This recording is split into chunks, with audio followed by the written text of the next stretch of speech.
I know ʻOhana means family and family means nobody gets left behind or forgotten, but I would swiftly like to leave behind this live action remake and forget it. If there was any doubts left in any of our minds that these live action remakes are cash grabs, I think this is the nail in the coffin of that argument. Whether you are pro live action remakes or staunchly against them, I think all of us can find a middle ground in agreeing that this particular rendition of Lilo and Stitch is not giving us anything. The one thing that you should do when you are remaking or reimagining a property is to add to it. But somehow this version of Lilo and Stitch takes away. It gives us less. So what went wrong? Welcome back to my channel. My name is Emily, or La Movie Mija. I'm a part-time filmmaker, full-time movie lover, and today I'm giving you my spoiler-free review of Lilo and Stitch, the live action remake.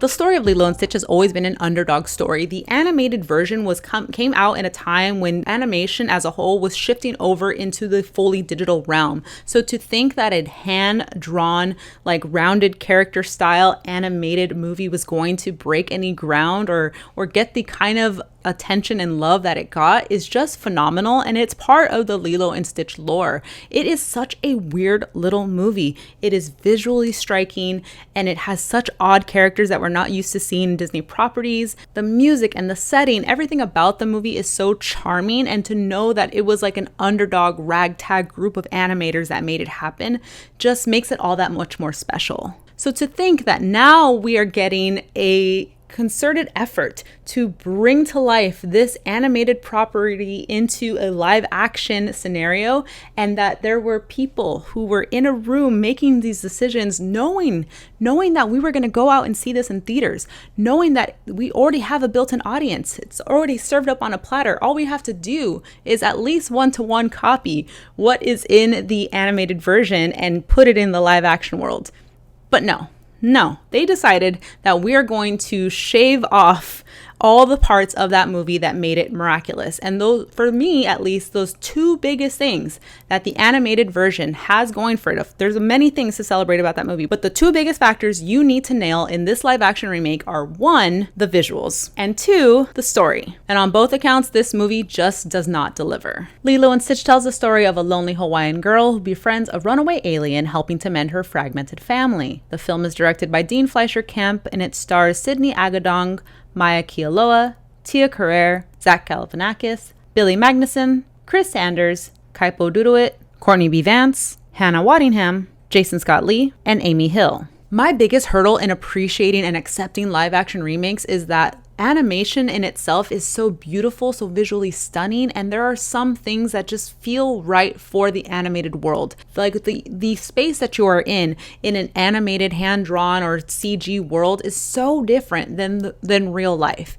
And to be able to translate that tone and that energy and that heart into the live action, it's not as simple as like a one-to-one recreation. There have to be concerted efforts to help create that transition into the live action world. And I don't feel like this movie really does any of that. I feel like a lot of this movie felt just slopped together. It was just so detached. Let's take a collective break while I remind you to please like and subscribe to my channel if you want more videos from me. I post one new movie review every single week, and you can follow me at Movie Mija for more movie news, reviews, and some personal updates from me. I really appreciate you watching this video, so thank you.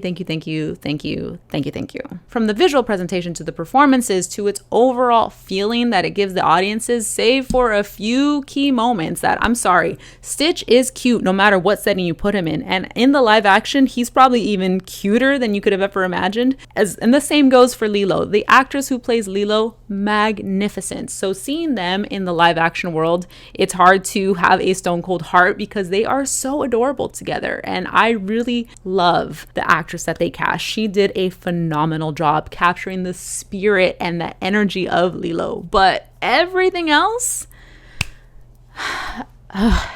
the cinematography of this movie is simply stale. It's so boring. It's like, how do you go film on location in Oahu and just give us nothing? Like, there is so much to fulfill. They are living in such a huge shadow of the animated version with those beautiful watercolor backdrops and the rounded characters that were designed that were so different from other animated figures in the Disney world at the time. And it's just such a unique look. But then this film, it doesn't take the opportunity to also develop its own unique look. Like, we're not painting in the same way that we were painting with the animated version. You can take any frame in the animated version and probably blow it up and put it on your wall. It is a piece of art. Let's just say the made-for-TV budget was definitely on full display, and seeing it on the big screen doesn't really do it any favors. I will say, as far as the looks of the movie go, the CG integration of Stitch and all the other alien creatures and characters that we see in this film was pretty great. Like, the first few minutes of the film are all the CG characters because we're just with the aliens, and seeing all of that, I was amazed. I was like, wow, this feels like something different. This feels exciting to see it realized on the big screen. But, that excitement didn't last. And that visual dullness trickles in not only from the production design and the overall color grading of the film, but in the costume design itself. Like, I know that these are animated characters and like they have like a cartoonish look about them. So they're very vibrant, they're very striking.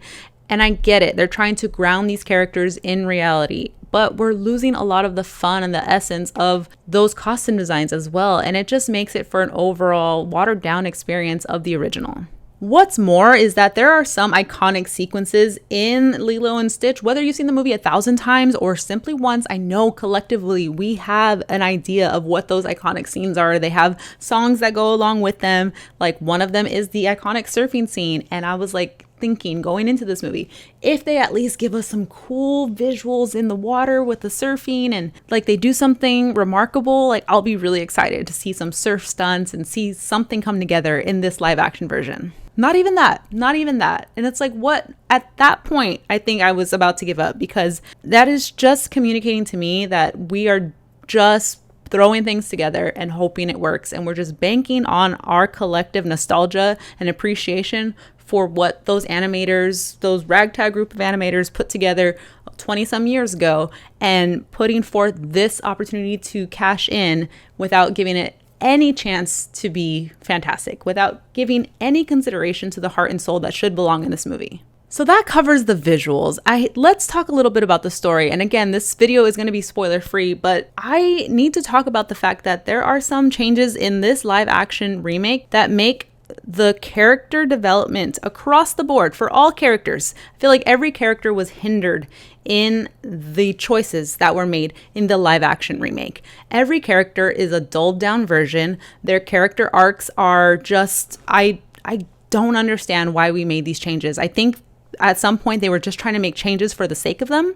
And a couple of the big changes that are made just really crumble the heart and soul of what this movie is about found family, about dealing with grief. One of the more remarkable things about the original film was that it was a movie that was tackling this big topic of grief and that sister relationship between Nani and Lilo, and how phenomenally they tackled that dynamic between them. In the original, Nani is, she fights with her sister just like sisters do, but there's a line that she knows not to cross where she knows she needs to be a big sister. I am a big sister myself, and I know that line. You know that line between like just egging your siblings on and like kind of fighting, but not really hitting them where it hurts. And for some reason, the Nani in this version, I don't feel has that same finesse. And part of it is because they age her down a little bit and they make her like this stand-up straight A student, which to me is not cool. I do not like that change at all. I feel like having her be this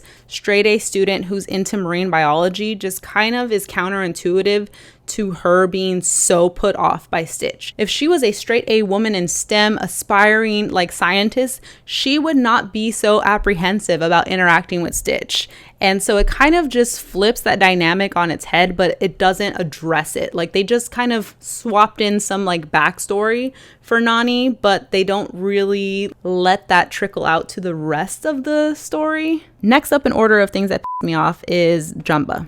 Zach Galifianakis plays the role in this film, and